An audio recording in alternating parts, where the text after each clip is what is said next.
받아 주시옵소서. 그리고 저희 교회 청년부에 세벗들이 올 때마다 수고하고 헌신하는 세벗 리더들에게 복 주시고, 또 저희 교회 찾아오시는 모든 세벗들마다 하나님을 만나고 하나님으로 인하여서 치유와 회복을 경험할 수 있도록 역사하여 주시옵소서. 오늘도 아버지 앞에 나올 때 마음을 드리고 삶을 드리며 작은 물질이지만 예물 가지고 나와 주께 드립니다. 봉헌하오니 기뻐 받아주시고 주님의 나라와 영광을 위해 사용하여 주시옵소서. 함께 말씀 나누고자 합니다. 말씀을 나누고 들을 때 우리 안에 생명이 있게 하시고 우리 삶이 더욱더 온전케 되어질 수 있도록 주께서 역사하여 주시옵소서. 감사드리며 존귀하신 예수님의 이름으로 기도하옵나이다. 아멘. 함께 말씀 보겠습니다. 여호수아서 1장입니다. 여호수아서 1장 8절 말씀 함께 보도록 하죠.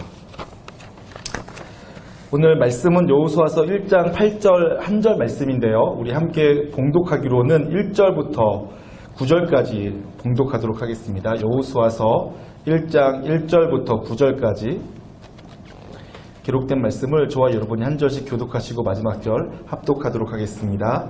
여호수아 1장 1절부터 9절까지입니다. 여호와의 종 모세가 죽은 후에 여호와께서 모세의 수종자 눈의 아들 여호수아에게 말씀하여 이르시되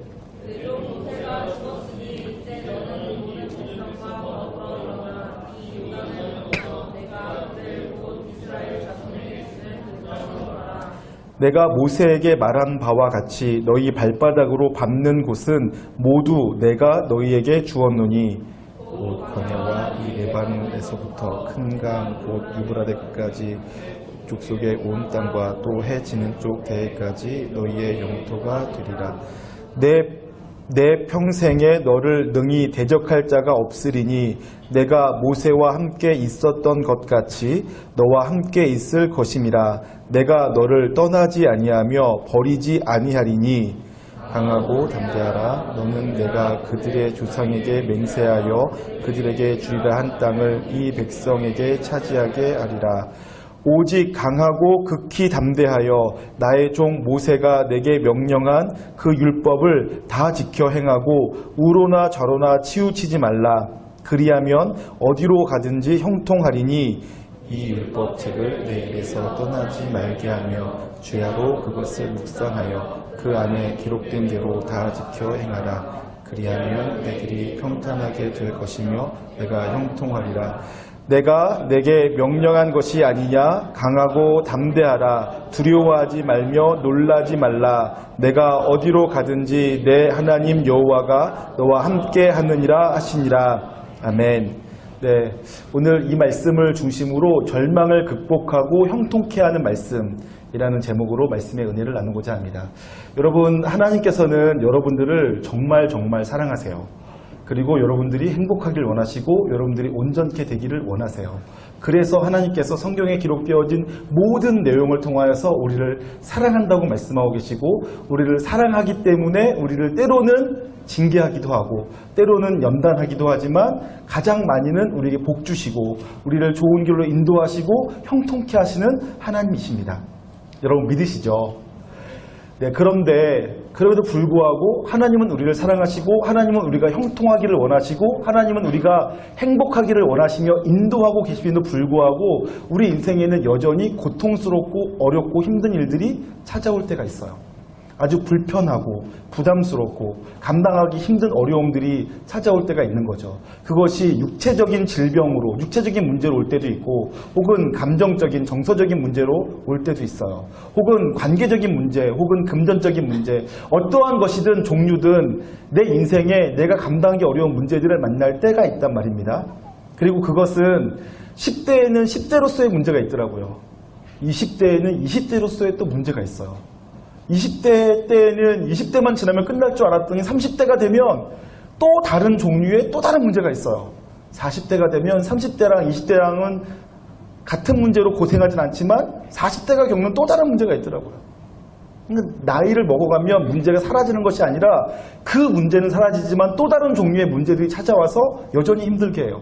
심지어는요, 저희 집에 8살짜리 희준이는 8살로서의 문제가 있어요. 자기 짝꿍이 자기를 가끔 때린대요. 그것 때문에 너무 힘들어요. 자기 짝꿍이 욕을 했대요. 너무 힘들어해요.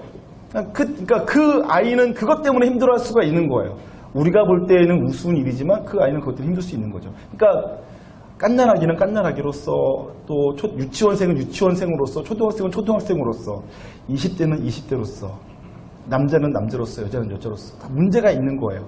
그러면 이제 질문해야 되는 거죠. 아니, 하나님 우리를 행복하게 하길 원하시고, 우리를 형통케 하시는 하나님이시고, 우리를 잘 살게 하려고 인도하시는 하나님이신데 왜 하나님의 백성인 우리에게 여전히 이렇게 문제가 있을까요? 그리고 그런 문제가 있을 때 우리는 어떻게 해야 될까요? 라는 질문을 해봐야 된다고 생각합니다. 많은 사람들이 자기 인생 가운데 문제가 생겼을 때 어떤 식으로 대응하는 줄 아세요? 그리고 여러분들은 어떻게 대응하실까요? 문제가 있을 때.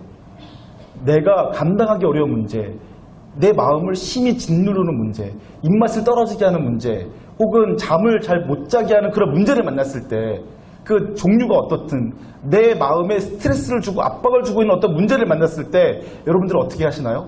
또 대부분의 사람들은 어떻게 할까요?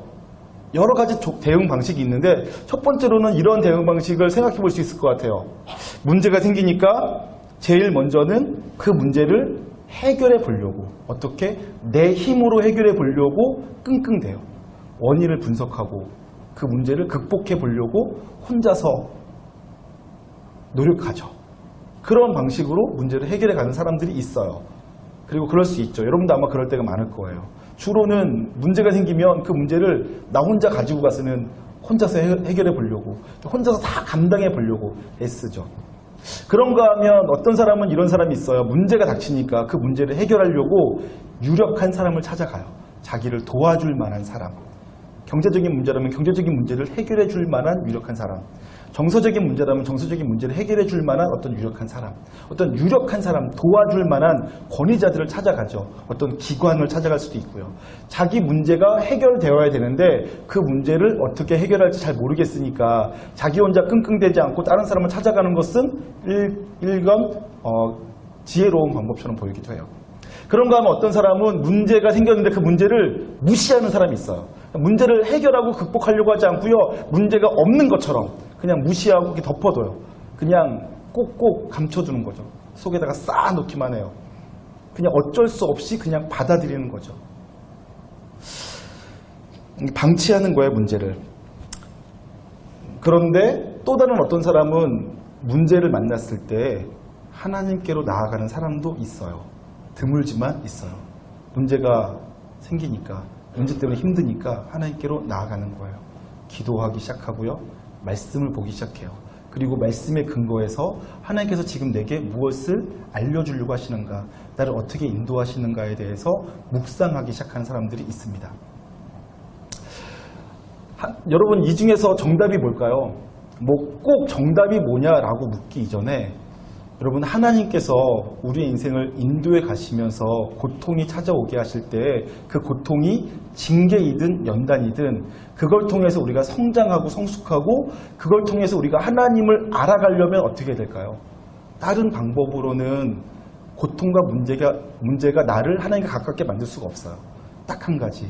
문제가 생겼을 때 그 문제를 가지고 하나님께 나아갈 때, 문제를 가지고 하나님께 기도하기 시작할 때, 문제를 가지고 말씀을 보기 시작할 때 그 문제가 나로 하여금 하나님을 만나게 해요. 하나님을 경험하게 하는 거죠. 그래서 나로 하여금 더 온전케 만들어갈 수 있습니다. 저는 저와 여러분이 그러한 인생들 되셨으면 좋겠어요. 문제가 생기는 건 누구나 피해갈 수가 없는데 그 문제를 여러분들이 해결해 가실 때 여러 가지 방법으로 해결해 가시겠지만 그 문제를 그냥 문제만 해결하는 데서 끝나지 않고 그 문제가 나로 하여금 하나님을 알게 만들고 하나님과 가까워지게 만들고 하나님과 동행하는 삶을 살게 만들기를 원하신다면 문제를 가지고 하나님께 나아가셔야 돼요. 그래야지만 하나님을 알 수가 있어요. 조금 다른 얘기처럼 들리겠지만 여러분, 하나님과 동행하는 삶은 너무너무 중요해요. 하나님을 아는 게 너무너무 중요하다고요. 여러분, 제가 어저께도 했던 얘기이긴 한데 그 믿음이라는 것은 굉장히 오묘해요. 여러분 보세요. 여러분, 저는 남자입니다. 믿으십니까? 네, 여러분, 내가 남자라는 걸 못 믿으시는 분 아무도 안 계시죠? 여러분들이 제가 남자라는 것을 믿기 위해서 뭘 대가를 지불하거나 노력하거나 힘쓰거나 애쓰신 거 있으신가요? 아니, 전혀 없으실 거예요. 여러분 믿음을 갖는 데에는 믿는 데에는 아무런 대가를 지불할 필요가 없어요. 그냥 믿으시면 돼요. 땀 흘릴 필요 없어요. 움직일 필요 없어요. 노력할 필요 없어요. 그냥 믿으시면 돼요. 그런데 여러분 제가 이런 얘기 한번 해볼게요. 제가 어저께 저녁에 교육관 4층 유치부실에다가 5만원짜리 100개 묶음을 20개를 감춰뒀어요. 여러분 제일 먼저 찾으시는 분들마다 가져가시면 돼요. 믿으시나요? 믿으시는 분은 빨리 가서 가져가세요. 가져가시면 돼요. 근데 제가 이렇게 말해도 아무도 못 믿으시잖아요. 못 믿으실 거예요. 안 믿으시고. 제가 지금 무슨 말을 하려고 하는 거냐면 어떤 것은 여러분들이 믿는데 전혀 어렵지 않은데 어떤 것은 믿는데 믿고 싶어도 안 믿어지는 게 있어요. 믿고 싶으나 믿을 수가 없는 게 있다고요. 여러분들이 아무리 노력해도 믿는 척은 할 수 있죠. 제가 이렇게 말하니까 어떤 사람이 막 뛰어가는 척 할 수는 있어요. 그러나 그가 재밌게 하려고 뛰어가겠지만 마음속으로는 안 믿을걸요. 믿음은 굉장히 쉽지만 굉장히 어려워요. 근데 그럼 제가 이런 말씀 드려볼게요. 저는 어린 시절에 경기도 성남에 살았는데요. 저희 아버지께서는 목장을 운영하셨어요. 처음에 결혼하실 때에는 저희 할아버지가 목사님이시니까 돈이 없으셔가지고 결혼할 때에는 돈을 빌려서 결혼하셨어요. 그리고 성남에 정착하셨는데 그때는 광주 대단지라고 불리면서요. 서울에 있는 탐자촌을 철거하면서 철거민들이 갈 곳 없으니까 그걸로 다 내려온 거예요. 그러니까 그 당시 성남은 찢어지게 가난한 동네였어요. 저희 아버지 어머니는 결혼하실 때 돈이 한 푼도 없을 뿐만 아니라 빚을 내어서 찢어지게 가난한 동네에 쪽방을 얻어서 생활하셨어요. 그런데요, 놀랍게도 돈을 빌려서 제일 처음에 닭을 샀어요. 닭을 사서 키웠는데 닭으로 나중에 돼지를 사셨어요. 정말 놀랍게도 돼지를 키우는데 새끼를 낳으면 다른 집은 5마리 낳는데 우리 집은 8마리를 낳고요. 다른 집은 8마리 중에서 남자가 4마리, 여자가 4마리라면 우리 집은 여자만 7마리. 뭐 이렇게 낳는다는 거예요. 그래서 점점점 부자가 됐어요. 나중에 돼지를 팔아서 소를 샀어요. 소를 사서 소를 낳기만 하면 다 여자소. 여자소가 어떤 의미인지 아세요? 새끼를 낳을 수 있는 소들. 그래서 저희 아버지가 점점점 부자가 되는 거예요. 1986년 잘 살아보세 라는 프로그램이 있었는데 그 프로그램에서 우리 집에 인터뷰를 왔어요. 그 프로그램 하나를 우리 집을 딴 거예요. 그 영상을 내가 갖고 있어서 보여줬어야 되는데 어쨌든 그러면서 저희 집이 굉장히 잘 살게 됐어요. 돈 한 푼 없이 시작했는데 하나님 한 분 의지하고 하나님과 살아가니까 부자가 됐어요. 여러분 지금 제가 한 말이 거짓말일까요? 진짜일까요? 여러분 제가 한 말에 대해서 제가 여러분들이 저를 아시면 저는 믿을 거라고 믿어요. 제가 지금 무슨 말 드리고 싶은 거냐 하면 믿음은 아무런 노력을 할 필요가 없어요. 그러나 제가 한 말을 여러분들이 믿으시려면 여러분이 저를 아셔야지만 믿을 수 있어요.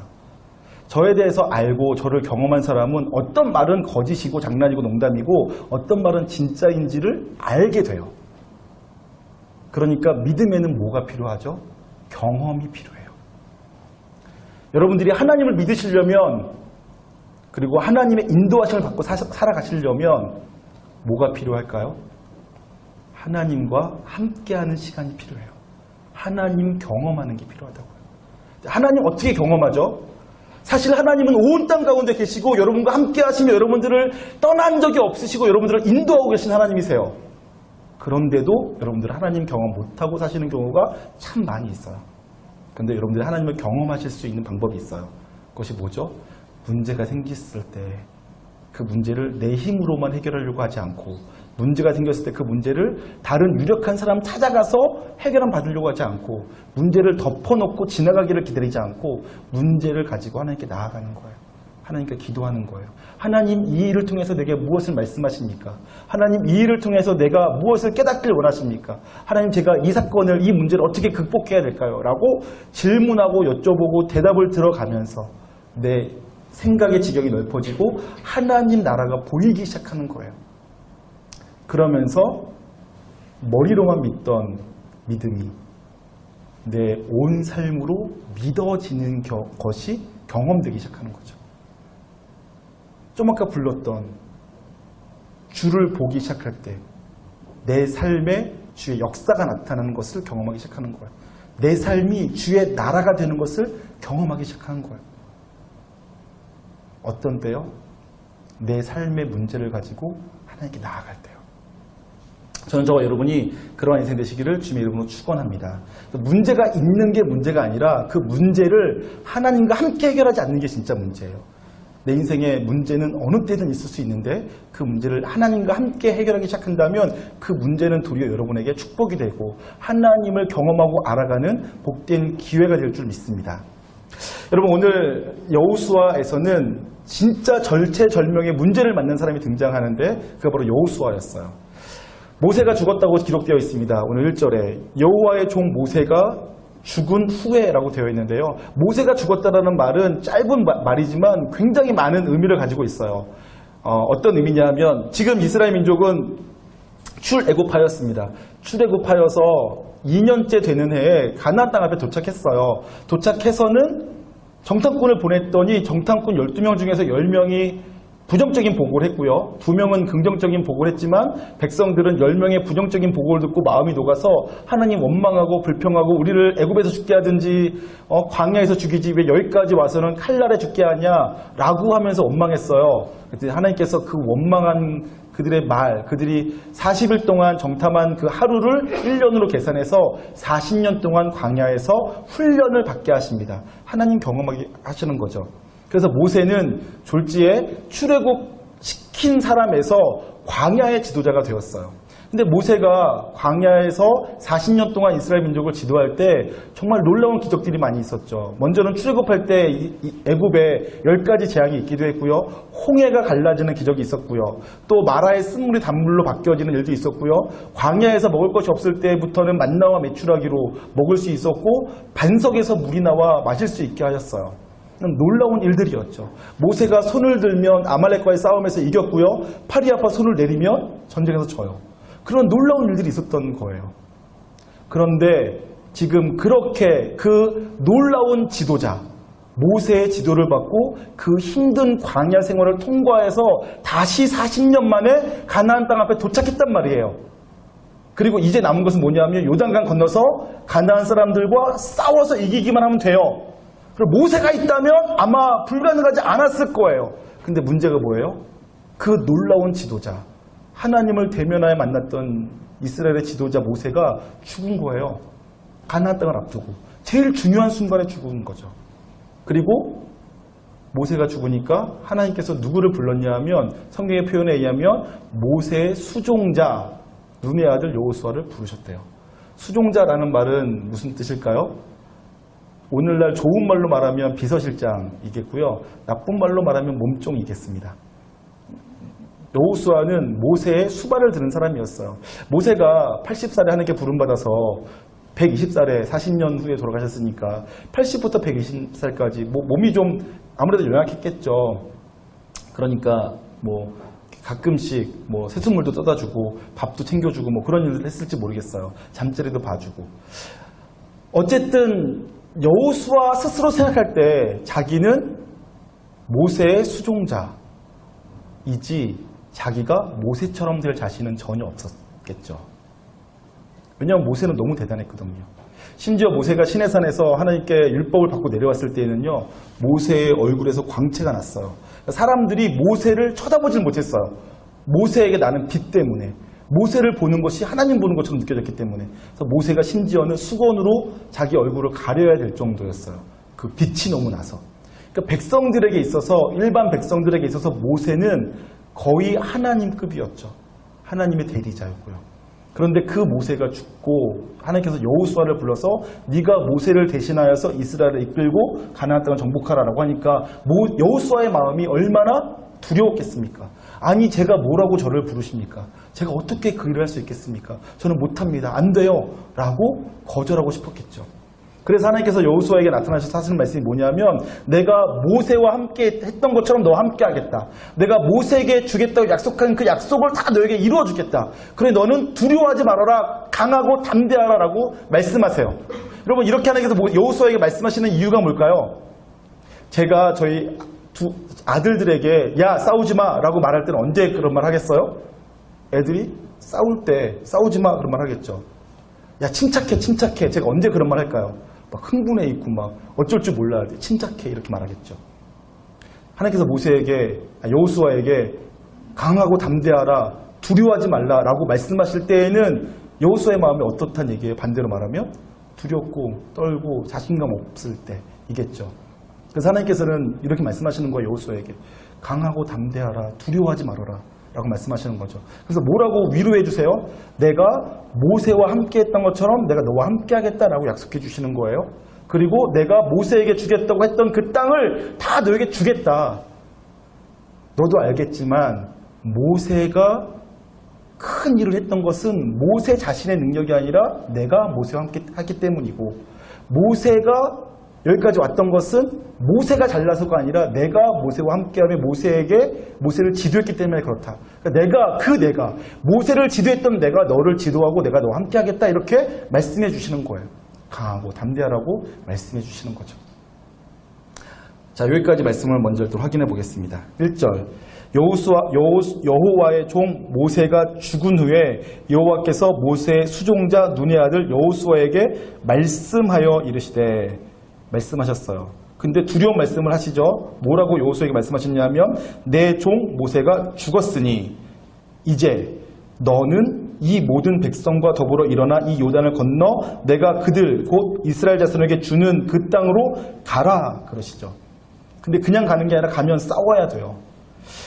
3절 내가 모세에게 말한 바와 같이 너희 발바닥으로 밟는 곳은 모두 내가 너에게 주었노니 곧 광야와 이 레바논에서부터 큰 강 곧 유브라데 강까지 해쪽 속에 온 땅과 또 해 지는 쪽 대해까지 너희의 영토가 되리라. 내 평생에 너를 능히 대적할 자가 없으리니 내가 모세와 함께 있었던 것 같이 너와 함께 있을 것임이라. 내가 너를 떠나지 아니하며 버리지 아니하리니 강하고 담대하라. 너는 내가 그들의 조상에게 맹세하여 그들에게 주리란 땅을 이 백성에게 차지하게 하리라. 오직 강하고 극히 담대하여 나의 종 모세가 내게 명령한 그 율법을 다 지켜 행하고 우로나 좌로나 치우치지 말라. 그리하면 어디로 가든지 형통하리니 라고 되어 있죠. 말씀을 통해 확인해 보셨듯이 지금 모세가 죽은 후에 두려워하고 있는 여호수아를 불러서는 도리어 더 큰 부담, 더 큰 짐을 주시는 거예요. 여호수아가 얼마나 힘들었겠습니까? 잠 못 이루었을 것 같아요. 밥맛이 없었을 것 같아요. 늘 근심하며 시름시름했을 것 같아요. 내가 모세를 대신하여서 이스라엘 백성을 지도하겠다고 하면 12지파의 지도자들이 내 말을 들을까? 내가 가라 그러는데 네가 뭔데 그렇게 말하면 어떡하지? 이런 생각을 안 했을까요? 또 내가 모세를 대신하여서 이스라엘 사람들을 데리고 요단강 건너갔는데 싸워서 이기면 좋지만 지면 어떡하지? 지면 바로 퇴출당하는 건 아닌가? 퇴출만 당하면 다행일 게 돌에 맞아 죽는 건 아닐까? 이런 생각이 안 들겠습니까? 그 큰 부담감을 가져야 되는 거예요. 더군다나 여호수아는 40년 전에 가나안 땅 정탐했던 사람인데요. 여호수아도 알고 있어요. 가나안 사람들은 크고 장대해요. 그들의 성읍은 견고해요. 그 땅은 기름지지만 그 땅 사람들은 객관적인 전력으로는 그들이 훨씬 강해요. 그래서 알고 있어요. 이스라엘 백성을 자기가 인도해서 가는데 과연 일이 이루어질까 하고 두려워했겠죠. 근데 그때 여호수아가 그러한 문제, 모세가 죽고 이스라엘의 지도자가 없는 상태에서 하나님께서 여호수아를 부를 때 여호수아가 그 문제를 해결하고 그 문제를 해결할 뿐만 아니라 나중에는 모세 이상의 영도력을 발휘하여서 가나안 땅을 다 정복하고 이스라엘 사람들에게 땅을 잘 분배하게 되어진 힘, 그 조건은 어디에 있을까요? 바로 여호수아가 그러한 문제가 있을 때에 자기 혼자 힘으로 처리하려고 하거나 혹은 유력한 사람을 찾아가거나 혹은 그것을 방치해두고 될 대로 되려고 한 것이 아니라 하나님의 음성을 듣기 시작할 때, 하나님께서 내게 하시는 말씀을 듣기 시작할 때부터 변화가 일어났던 거예요. 저는 저와 여러분이 하나님께서 여러분에게 말씀하기 원한다는 것을 믿으시길 바라요. 하나님은 우리의 목자시래요. 그리고 양은 목자의 음성을 안대요. 기억나세요? 요한복음 10장에 있는 말씀. 하나님은 우리의 아버지세요. 아버지가 자녀를 어두운 가운데, 위험 가운데 그냥 내버려 두실 리가 없어요. 하나님은 우리 인도자세요. 그럼 우리에게 말씀하세요. 우리가 알아들을 수 있는 방식으로.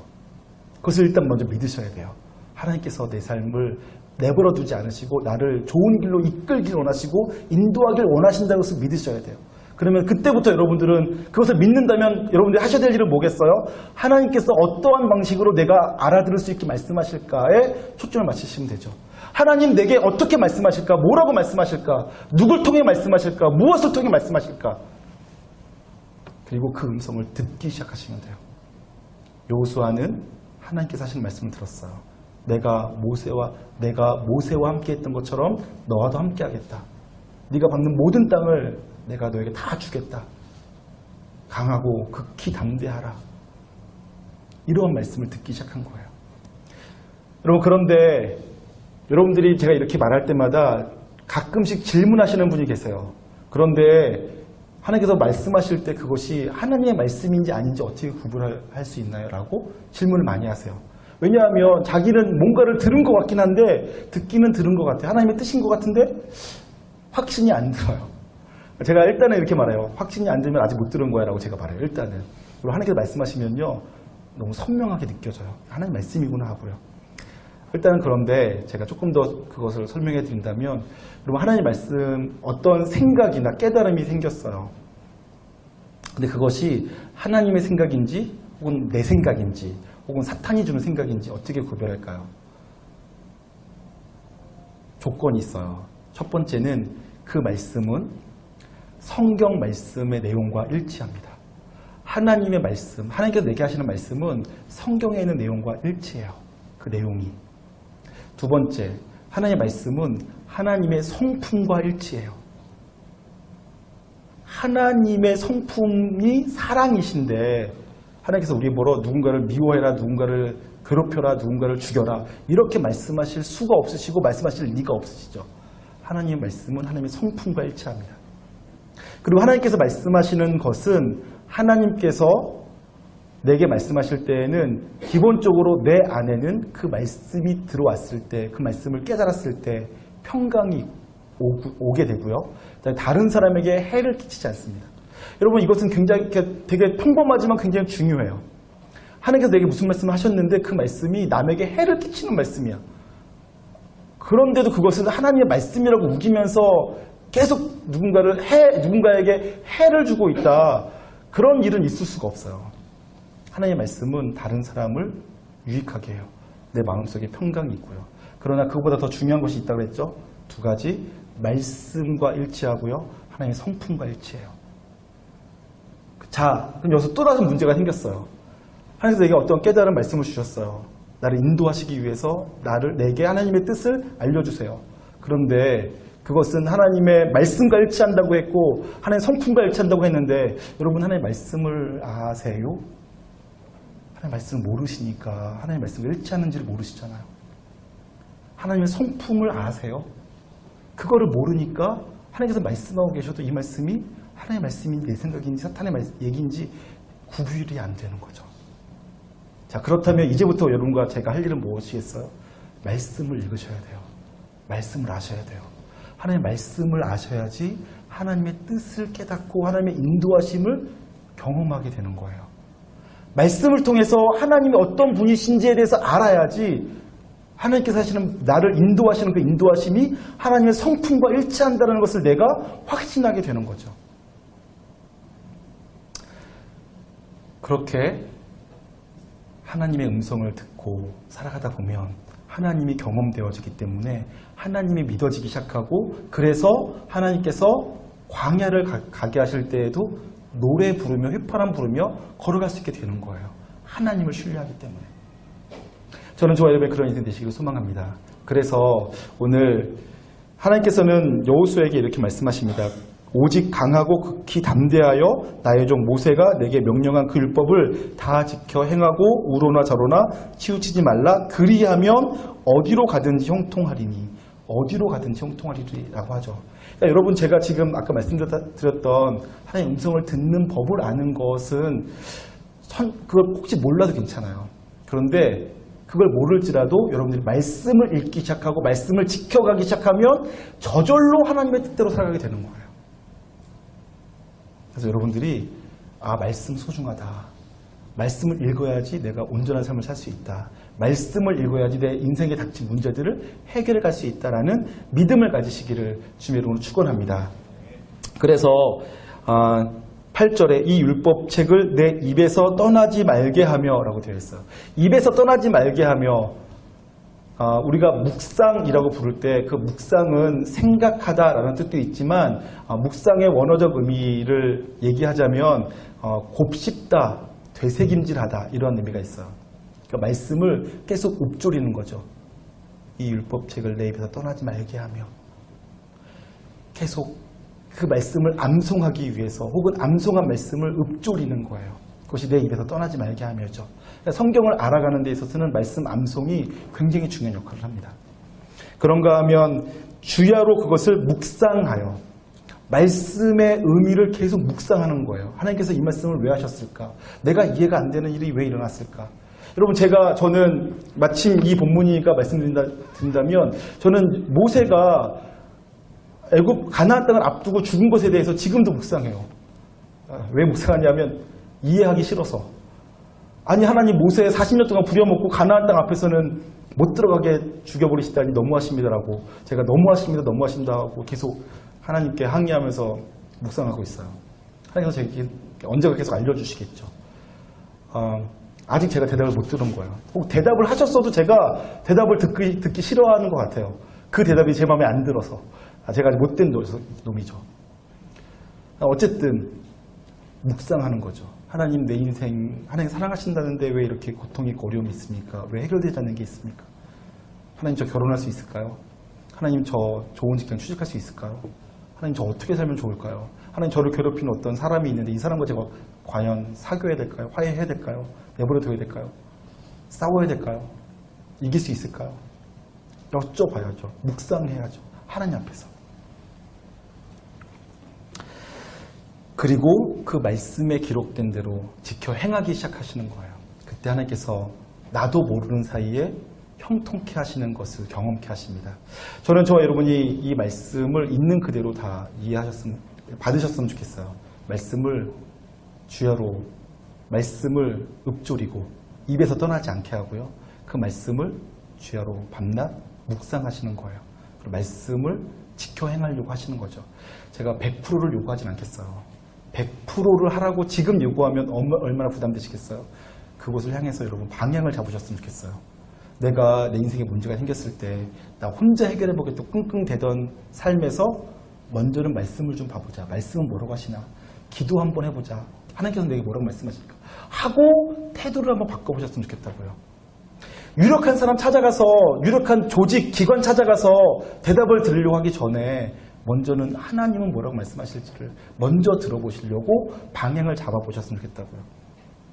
방치해 두지 말고, 될 대로 되게 내버려 두지 말고 이 문제를 향해 하나님께서 뭐라고 말씀하실지 듣기로 결정하시고 하나님께 나아가시기로 결정해 보시라고요. 거기서부터 시작되어서 하나님께서 여러분들로 하여금 하나님의 삶을 살아갈 수 있도록 인도해 주실 거예요. 하나님을 알아가게 하실 거예요. 그것을 경험하시는 저 여러분 될 수 있기를 주님의 이름으로 축원합니다. 여러분, 주님 손에 맡겨드리라는 찬양이 있어요. 주님 손에 맡겨드리리 나의 삶 주님께, 주님 손이 나의 삶 붙드네 나 주의 것 영원히. 우리의 삶을 하나님께 맡겨드린다라는 고백이 있어요. 우리 아까 사실 송은혜 자매님이 시작할 때 나눴던 마음인데요. 어려서부터 고백했던 저의 고백들이에요. 하나님께 내 삶을 맡겨드린다고요. 근데 제가 어려서부터 고백했지만 따지고 보면 언제 맡겨드렸나? 맡겨드린 적이 없어요. 그러니까 맡겨드리리, 주님 의탁하다, 주의 손에 올려드립니다, 주님께 있습니다. 제가 늘 이렇게 얘기하며 살았지만 막상은 주님께 올려드리지 않고 맡겨드리지 않아요. 아마 여러분도 오늘 다시 고백하고 제가 아무리 도전해도 잘 안 되실 거예요. 주님께 맡겨드리는 게. 그런데 왜 안 되는지를 제가 알아요. 알겠어요. 주님 신뢰 못하니까 못 맡겨드려요. 주님을 신뢰할 수 없으면 맡겨드릴 수가 없어요. 제가 주님 왜 신뢰 못하는지도 알아요. 주님 몰라서 못해요. 주님을 모르면 신뢰할 수 없고요. 신뢰할 수 없으면 맡겨드릴 수 없어요. 맡겨드리지 못하면 믿는다고 하지만 내 뜻대로 사는 거예요. 내 방식대로 사는 거고요. 내 생각이 옳은 대로 사는 거고요. 그러면 결국은 나는 잘한다고 했지만 결국은 내 인생을 내가 스스로 망치는 삶을 살게 되는 거고요. 아직 안 될 줄을 제가 알아요. 그러나 다시 한번 마음 다해 주님 손에 맡겨드리길 원합니다. 주께서 내 삶을 인도하시기를 원합니다. 그리고 그렇게 될 수 있길 위해서 내가 주님을 더 신뢰할 수 있길 원합니다. 주님 신뢰할 수 있기 위해서 내가 주님 알길 원합니다. 주님 알기 위해서 오늘부터 말씀으로 돌아가겠습니다. 말씀 읽겠습니다. 기도하겠습니다. 주님을 알아가길 원합니다. 주님과 동행하길 원합니다. 이렇게 차근차근 단계적으로 해나가셨으면 좋겠습니다. 먼저 이 찬양을 부르며 우리 삶을 드리도록 하죠. 우리의 삶을 하나님께 맡겨드릴 때 가장 안전합니다. 왜냐하면 하나님께서 절대자시고 전능자시고 모든 것을 아시는 분이기 때문에 그렇습니다. 그런데 하나님께 맡겨드리는 것만큼 좋은 것이 없는데 우리 맡겨드리는 건 너무 어려워해요. 못 맡겨드리죠. 사실은 맡겨드릴 생각조차 못하는 사람도 많아요. 왜냐하면 하나님을 신뢰하지 못하기 때문에 그래요. 하나님을 우리가 왜 신뢰하지 못하죠? 신뢰하겠다고 고백하고 신뢰하고 싶어도 신뢰가 안 되는 이유가 뭐냐면 하나님 몰라서 그래요. 하나님을 경험한 적이 없기 때문에. 왜 하나님을 알지 못하고 경험하지 못하죠? 말씀을 안 읽어서 그래요. 말씀을 읽고 하나님께 나아가야지. 하나님을 알기 시작하고 하나님을 경험하기 시작하고 하나님과 동행이 느껴지기 시작해요. 그러면서 하나님과 동행하는 삶을 통해서 하나님이 알아가지면서 하나님을 신뢰할 수 있어요. 아무리 어려워도 하나님께서 이기게 하시고 먹을 것이 떨어져도 하나님께서 먹을 것 주시고 입으로도 없어도 다 부르텄어도 하나님께서 고쳐주고 치료해 주신다는 것을 경험하면 두려워하지 않게 돼요. 신뢰하게 돼요. 맡겨드릴 수 있게 되어져요. 미래에 대해서 걱정하지 않을 수 있어요. 염려하지 않을 수 있어요. 근심하지 않을 수 있어요. 걱정하지 않을 수 있어요. 경험해보면 알아요. 근데 경험하려면 첫 번째 단계는 말씀 읽는 것부터 시작해야 돼요. 하나님께 나아가는 것부터 시작해야 돼요. 그래야지 맡겨드릴 수 있어요. 이 시간 함께 제가 하나님께 내 삶을 맡겨드리길 원합니다. 하나님께서 내 삶을 인도하시는 삶을 살길 원하고 하나님과 동행하길 원합니다. 그것을 위해서 제가 먼저 말씀 보겠습니다. 말씀 소중하다고 하지만 안 읽었었는데 말씀 보겠습니다. 말씀 암송하겠습니다.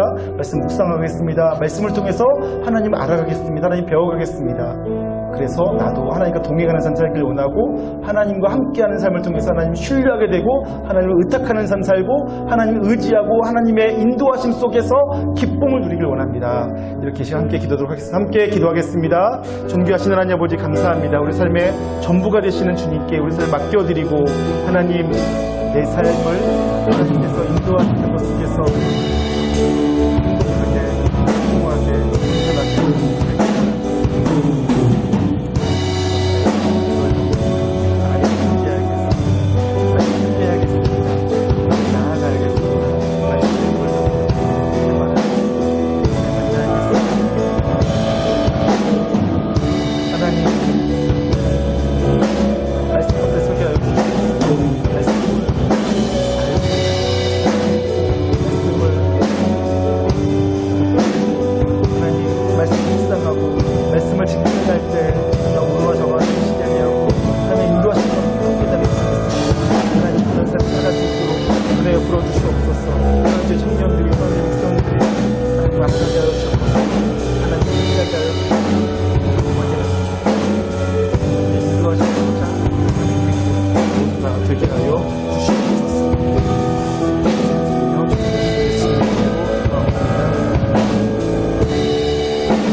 하나님, 우리를 사랑하시며 우리 가장 좋은 것 주기를 원하시는 하나님, 오늘도 아버지 앞에 나와서 예배드릴 수 있게 하시고 말씀 듣게 하신 거 감사합니다. 하나님도 알길 원합니다. 하나님께서 내 삶을 통하여서 무슨 일을 행하실지 알길 원하고 나의 삶을 어떻게 인도해 가실지 알길 원합니다. 그리고 그 하나님께 내 삶을 담대히 맡겨드리고 주와 함께 걷고 주와 함께 살기를 원합니다. 여러 차례 내 삶을 주께 맡겨드린다고 고백했지만 여전히 나는 선택의 문제에 있어서 내 마음대로 내가 원하는 대로 결정할 때가 많고 내 뜻대로 다 행하면서 살 때가 너무나 많습니다. 하나님께 맡긴다고 하지만 잘 못 맡깁니다. 하나님께서 내 삶의 주관자가 되신다고 고백한 적은 있지만 여전히 나는 먹을 것 마실 것을 걱정하고 내일을 염려하며 살아갑니다. 불안해합니다. 염려합니다. 걱정합니다. 이제는 좀 바뀌길 원합니다. 하나님께 맡겨드리고 염려하거나 불안해하지 않고 주님을 신뢰하며 살기를 원합니다. 내가 내 삶을 주께 맡겨드리면 주께서 책임져 주신다는 것을 신뢰하길 원합니다. 그리고 그렇게 신뢰할 수 있기 위해서 주님도 알길 원합니다. 주님께서 나를 먹이시고 입히시고 형통케 하시는 것들을 조금씩 경험하길 원하고 내 삶의 모든 영역 속에서 보이지 않지만 함께 하시며 나를 인도하고 계시는 주의 손길을 경험하길 원합니다. 그래서 나중에는 믿기 싫어도 믿을 수밖에 없고 맡기고 싶지 않아도 맡길 수밖에 없고 맡기는 것이 가장 효율적이고 합리적이라는 것을 인정하고 살아가는 청년들 우리 모두가 되기를 원합니다. 하나님, 그 일을 위해서 먼저 한 걸음 말씀 읽기부터 시작합니다. 말씀 읽게 하시고 말씀을 입에 두게 하시고 밤낮으로 묵상하게 하시고 말씀을 지켜 행해볼 수 있도록 하여 주시옵소서. 좌로나 우로나 치우치지 아니하고 말씀대로 살아가다가 하나님께서 형통케 하시는 것들을 경험케 하여 주시옵소서. 그러한 경험을 쌓아가며 성숙해가고 온전케 되어진 청년들 되게 하시고 그것을 이웃과 친구들 공동체 앞에 고백하고 간증하며 하나님께 영광 돌려드리는 청년들 모두가 되게 하여 주시옵소서. 감사드리며 존귀하신 예수님의 이름으로 기도하옵나이다. 아멘. 이제는 우리 주 예수 그리스도의 놀라우신 은혜와 하나님 아버지의 극진하신 사랑하심과 성령님의 감화, 감동, 교통하심 역사가 이곳에 있는 모든 사랑하는 백성들과 또 해외에 나가 있는 우리의 지체들, 또 멀리 지방에 있는 지체들, 또 여러 가지 사정으로 교회에 오지 못하였으나 우리 한몸된 모든 지체들의 삶 가운데, 그들의 모든 사역 가운데, 그들의 모든 발걸음 가운데 이제로부터 영원토록 함께 있을지어다. 아멘.